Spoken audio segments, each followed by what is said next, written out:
Let's speak from the heart, but also be very logical. I'm talking about Fuji. Look, I got drawers full of camera parts over here. I own dozens of lenses that were broken until I fixed them. People have seen some of my screwy videos where I made like humorous video where I took an old Canon camera or a Nikon camera and was like scrubbing it in the sink. People are like, "What are you doing?" It's like I've got all sorts of, you know, I get broken cam. Some of them can't be fixed. You don't actually repair like laptops. You don't actually repair laptops or cameras anymore. What you do is you replace parts. And people drop their cameras all the time. I've actually seen the inside of a Fuji X-T1. I would have actually liked to have bought it, but the person wanted $300 for the Fuji X-T1, and it's like, I'm not going to pay that. All I wanted was I was going to strip it for parts, and I was going to sandblast that super beautiful magnesium chassis and make like a work of art out of it. But I've seen the inside of a Fuji X-T1. I've seen the inside of a lot of cameras. I've taken a lot of Nikons apart. I've even taken Canons apart, and I used to fix cameras. And some lenses are just insanely complicated. You have to have some extremely expensive machinery to realign those lens elements and reassembling them. And that equipment, that alignment equipment, is for centering lens. Anyway, the point is Fuji. Fuji, let me tell you something about a Fuji that I know that the other people out there don't know, or maybe some of them think they know, but they're not really certain.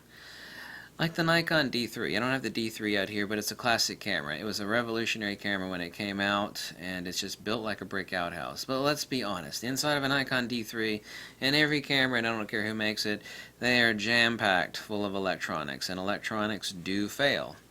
Okay, we're not going to say it's going to be like Grandma's sewing machine and working 100 years from now. That is not what I'm saying. It's like old Grandma's, foot-controlled sewing machine, and, it still works, 100 years later. No, obviously that's not what I'm saying.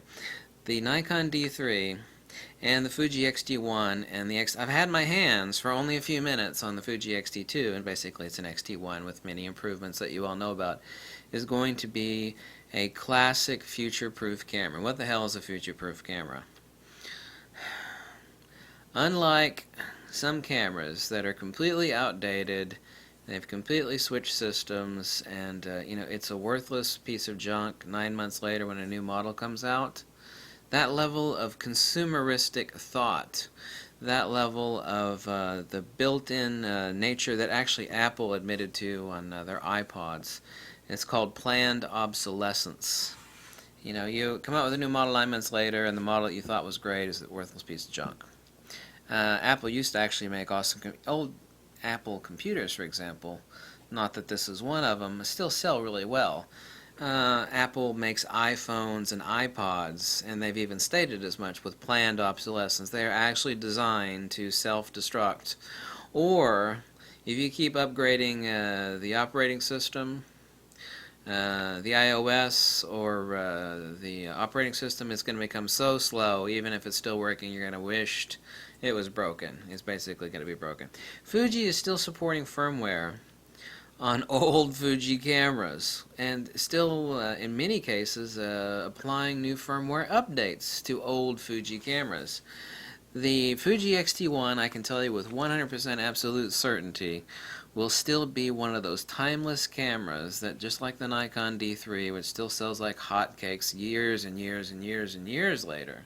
We're talking about what? A little over 8 years now on the original Nikon D3, and I've got several of them. Timeless camera. Same camera my dad has. Loves the hell out of it.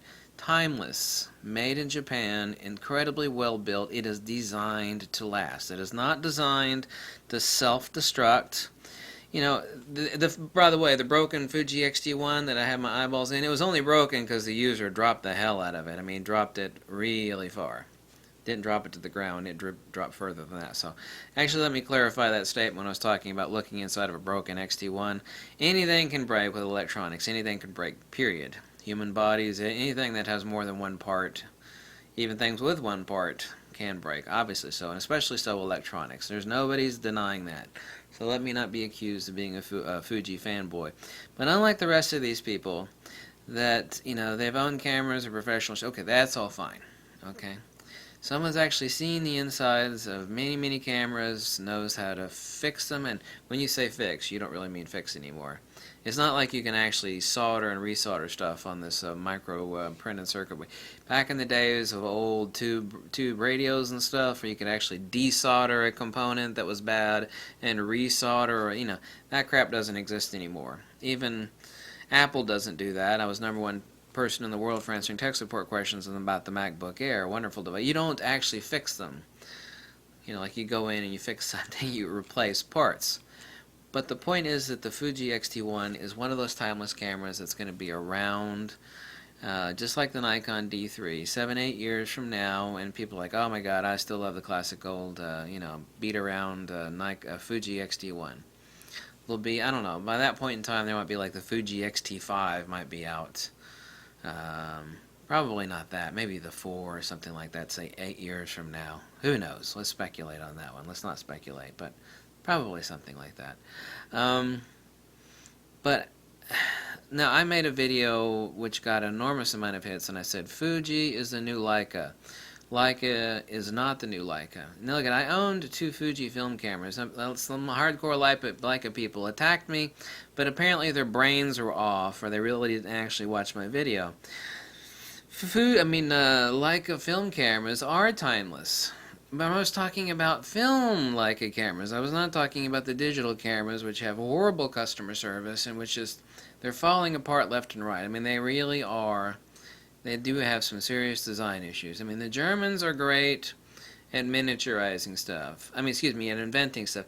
There's a saying, and this is a generalization, but by the way, when it comes to logic and philosophy, a general statement that is generally accurate is called a truism. And there's a funny statement that goes, Americans and Germans invent it, the Japanese perfect it and miniaturize it, and then the rest of that saying goes, the Chinese make cheap knockoff copies of it. You gotta admit, that's pretty accurate. It's like, well, that's not always true. It doesn't matter. A truism, if it's generally accurate, is still true. Logically, necessitatively. I always thought that was funny. Yeah, that might piss some people off, but I love the Japanese, I love the Chinese people. It's just, admit it, Americans think large. So when an American invents something, it's like, it's huge, it's awesome. And then a Japanese person goes, this is how I'm going to perfect it and make it 5 times smaller. And that's what they do. It's like Americans, I forget one of the first American wristwatches, but it was huge. And the Japanese were like, I'm going to perfect it, I'm going to make it really, really smaller, with a bunch more features on it. It's kind of the funny way with different cultures think and work. But all those two things are very complementary to each other. That's a little bit off topic. But Fuji right now is doing everything. And look, I've made some serious accusations against Nikon. I love Nikon to death. Nikon stuff is not going anywhere. My Nikon stuff.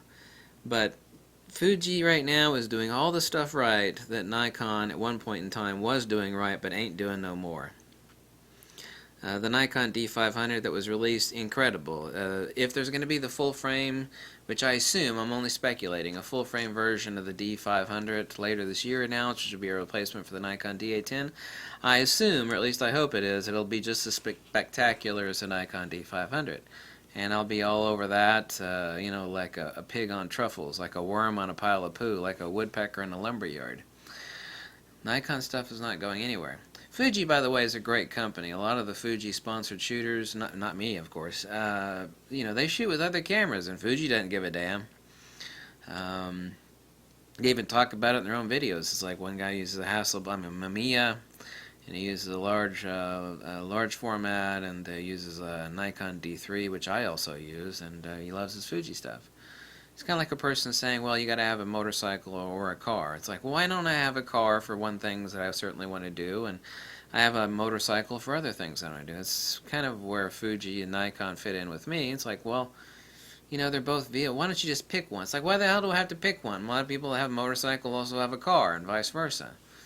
And the Fuji is incredible. And I know that this is a camera that's going to be around now for 10 years from now. It's going to be like, hey, that's a classic Fuji XT. Well, as long as you don't drop it or abuse it or humidity creeps in, you intentionally, anything can break down, and it's full of electronics.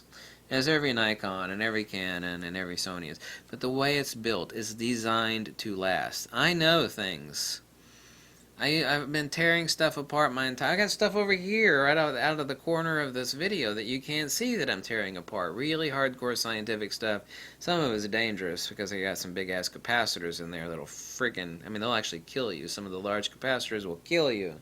Especially in this device over here on the floor I'm about to take apart. Because it has some interesting components. I've been taking stuff apart my entire life. And I know the way Fuji's built. And I know the way Fuji's running their company. And this is a camera for the ages that's going to last and last and last. Now, as far as it being superseded, I mean, that happens with any and every company. But this isn't a product that Fuji brought out thinking, well, you know, I'm going to sell it, we're going to come out with this, and then 9 months later, we're going to come out with something totally different, and this is going to make the last camera an obsolete piece of crap. And then if you try to sell it on eBay, you can't even get a nickel for it because nobody wants it because it has been totally obsolete. Fuji is still giving out firmware on old cameras that they haven't made in quite some time, and those cameras still sell well, they're still deeply beloved. There is a different philosophy and mentality that exists at Fuji that does not exist at other camera companies. One in particular, which you can guess which one I'm referring to, but will remain unnamed, that makes PlayStations. And TV sets, and is a consumer electronics company, not a camera company. Yeah. So look at. I just wanted to say that about Fuji, and I know that they're doing something different, and I know cameras, and I know how stuff is built, and I know, you know, the quality of something. Made in Japan, all magnesium chassis. It is built to last. If the autofocus on this, which it already has, been well superseded by the Fuji X-T2. I know that for a fact. I mean, I had my hands on a Fuji X-T2, alas, for only 3 minutes by a passing rep. Okay. I mean, I knew it was a little bit bigger, dual card slot, basically the same thing. Improvements, continuous autofocus, a few other things, a few minor adjustments, raised buttons on the back, bigger dials, different... This is still a classic. It'll be like the... 20 years ago, I was shooting the Nikon F4S, the film camera. That was a classic camera that was designed not with any intent in mind of planned obsolescence. It's still a 100% valid camera today. We're talking over 20 years ago. This has certainly got a lot more electronics in it, as does any modern DSLR, but this is a camera that unless you damage it or, you know, you do something stupid, humidity-wise, rain-wise, whatnot, is going to still be rocking years and years and years and years from now, like the Nikon D3 is. And the Nikon D4. Actually, the D4 has got a couple minor issues with the back button, the rocker button, or the joystick, if you will, falling off, but that's easily fixed. But way to go, Fuji. Okay, I just had to make that video, and Fuji's unique in this department. Whether you like them or not, you're not going to deny the facts. It's like, well, I don't like it because well, fine, you know. That's perfectly valid. I don't like the ergonomics. Okay, that's perfectly valid. But I know what sort of company it is, and I know what sort of camera that this has been made to be, and that it is not designed to self-destruct after X period of time. Of that, I'm absolutely certain. That combined with the support and the customer service, and the fact that they're continually giving out firmware updates on old cameras, old Fuji cameras, not all of them, but many of them. It's like, that's ridiculous. You're still releasing firmware on a camera that hasn't been made for years and years. It's like, well, that tells you something, doesn't it? Thanks for watching. Catch you later.